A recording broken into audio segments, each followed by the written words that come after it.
Bonjour à tous, bienvenue sur Bildung et Culture. Dans le cadre de la série 101 livres pour se former une âme, nous proposons le livre de André Lacocque et Paul Ricoeur qui s'intitule Penser la Bible. Il s'agit d'un livre d'exégèse et d'herméneutique religieuse. Il est composé de 12 textes, 6 de chaque auteur, où une intervention répond à l'autre. Le thème principal en est la compréhension de la Bible. Les thèmes annexes sont l'exégèse, l'herméneutique, le judaïsme, le christianisme, les prophéties, la prière, la traduction, la multiplicité des interprétations. Contexte historique. La fin du XXe siècle peut apparaître peu religieuse aux yeux des nations industrielles.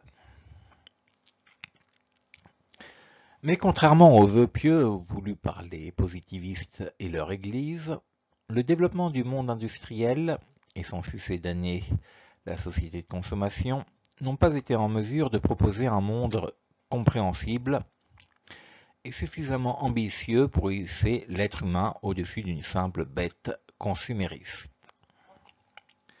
André Lacocque et Paul Ricoeur n'abordent pas directement ce thème. Cependant, il reste évident qu'en posant le problème de la compréhension, les deux hommes appuyaient sur le point douloureux du monde contemporain, son absence de sens dans le nihilisme consumériste. Le livre met en avant la richesse de sens qui est contenue, au contraire, dans la Bible.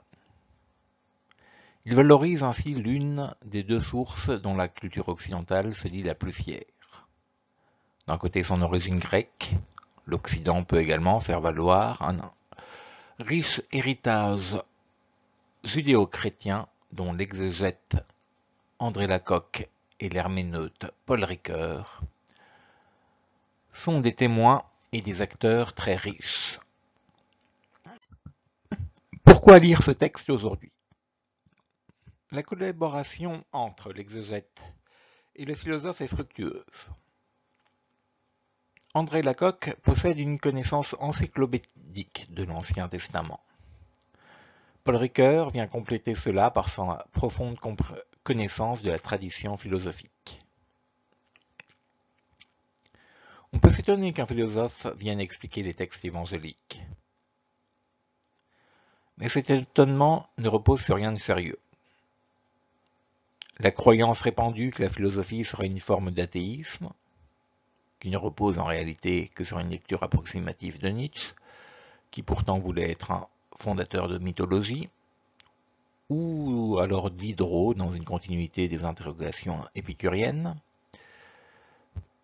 Donc cette croyance répandue trouve son socle idéologique dans la tradition de laïcité française qui comprend la laïcité comme athéisme, c'est-à-dire comme un remplacement de la morale de l'Église par la morale républicaine. Ce qui a été gagné au sens est au mieux une mise au pas d'une Église dévoyée qui n'utilise la religion pour imposer une forme de pouvoir et de domination. Ce qui a été perdu, c'est une forme de sagesse qui existe absolument dans les textes religieux, à laquelle on a substitué les désirs puérils de la société de consommation. Jeux vidéo, sportifs, voitures surpuissantes, ou jouets du riche, télévision, etc. Comme le souligne Paul Ricoeur dans la préface, les textes bibliques contiennent une forme éminente de sagesse, qu'on peut retrouver à condition d'en faire le travail. Le mode d'exposition n'est pas le même que dans la philosophie, et Aristote, Spinoza, Diderot ou Husserl n'exposaient pas leurs idées ou leur sagesse de la même manière que dans la Bible. Le seul texte qu'on pourrait faire entrer dans les deux sens serait peut-être Ainsi parle Zarathustra de Nietzsche. Mais ce texte n'a naturellement pas eu le même succès que la Bible. Ce qui fait la valeur du texte biblique, ici présentée, est la collaboration entre les deux penseurs. Ricoeur sait rattacher le questionnement au questionnement philosophique, quand Lacocque sait replacer les textes dans l'ensemble interprétatif de l'Ancien Testament. Ricoeur rappelle que la tradition interprétative est présente dans la philosophie elle-même. Cependant, il y a solution de continuité du Dieu des philosophes au Dieu des religieux. Cette difficulté est connue depuis longtemps. Historiquement, Ricoeur disait, historiquement contingente, la coïncidence du Dieu biblique et de l'être des philosophes apparaît en outre conceptuellement fragile. Pascal le rappelle, entre le Dieu des philosophes et le Dieu d'Abraham, d'Isaac et de Jacob, la différence demeure insurmontable. Mais cela ne signifie pas pour autant que le questionnement et sa réponse soient pour autant inaudibles. Ricoeur opte pour l'idée que la religion n'offre pas un rétrécissement de la philosophie, mais plutôt un élargissement. Il propose cette interprétation dans ce passage. Pourquoi ne pas formuler l'hypothèse que l'ayé hébraïque propose un écart de sens qui enrichit la polysémie déjà considérable, quoique culturellement limitée, du verbe einai, seul disponible à l'époque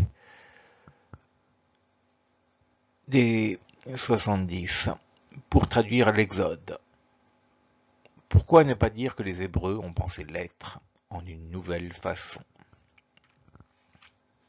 Tout l'enjeu est finalement là. Si l'enjeu de la philosophie, comme le disait Aristote, était de savoir ce que signifiait l'être en tant qu'être, on peut sérieusement penser que la Bible a quelque chose à nous dire à ce sujet.